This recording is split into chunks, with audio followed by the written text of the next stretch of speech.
भाभी, mummy papa को भी गोलगप्पे दे दो। टेबल पर आटे और सूजी के गोलगप्पे, चाट, पापड़ी चाट, दही की खट्टी मीठी चाट और भी कई वस्तुएं सजी हुई थी। कल ही ममता की बेटी आरती आई। बच्चों ने चाट गोलगप्पे खाने की मांग की थी। बाहर हल्की हल्की बूंदाबांदी हो रही थी, इसलिए आरती ने बेहतर जाना कि बच्चों को घर पर ही खिलाया जाए। भाभी रश्मि से बोली, भाभी, मैं बच्चों को बनाकर खिला रही, आप मम्मी पापा को दे आओ। साथ बैठ गोलगप्पे का मजा लेते हैं। 2 बार बोलने के बाद भी भाभी ने माँ बाबा को देने की कोई रुचि नहीं दिखाई। ममता जानती थी रश्मि गोलगप्पे चाट देने से तो रही, क्योंकि आरती आने से 2 दिन पूर्व रात में सास ससुर को सुबह की बासी रोटी परोसा था उसने। ताजी और बासी रोटी का फर्क ममता और पति रमेश जी भी समझते ही थे। पूछ लिया रमेश जी ने, बस नाराज हो गई। पति राजेश माता पिता को बासी रोटी परोसने पर भड़क गए। रश्मि इसलिए नाराज हो गई। रश्मि का गुस्सा कई दिनों तक मन में रहता और कई दिनों तक अपना बदला उनकी छोटी मोटी जरूरतों को नजरअंदाज कर निकालती। भतीजा आरव बोला, दादा दादी को कभी गोलगप्पे खाते नहीं देखा, हम सभी बाजार जा खा लेते हैं या फिर अपने कमरे में। रश्मि तुरंत बोली, उन्हें कोई खास पसंद नहीं, वे नहीं खाते। कभी उन्होंने कहा आपसे भाभी? आरती ने पूछा। मैं खुद उन्हें बाजार से लाकर हर बार खिलाती थी।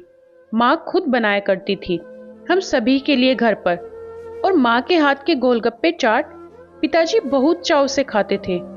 रश्मि कुछ ना बोली। आरव आरती के सामने बोल गया, इससे पहले ऐसी नौबत कभी ना आई थी, सभी बाजार में खा लेते थे। माता पिता के लिए आरती पैक करा ले आती थी, उन्हें पास बैठा खिला देती। आज खुलेआम खाया जा रहा था। आरव ने जो देखा वही बोल दिया, भाभी, आपने खुद से तय कर लिया कि नहीं खाते हैं। उनकी भी अपनी इच्छाएं होती है, कभी ऑफर कर देखा? बच्चे और बूढ़े समान होते हैं, उनमें भी खाने की उतनी ही ललक होती है जितना एक बच्चे में।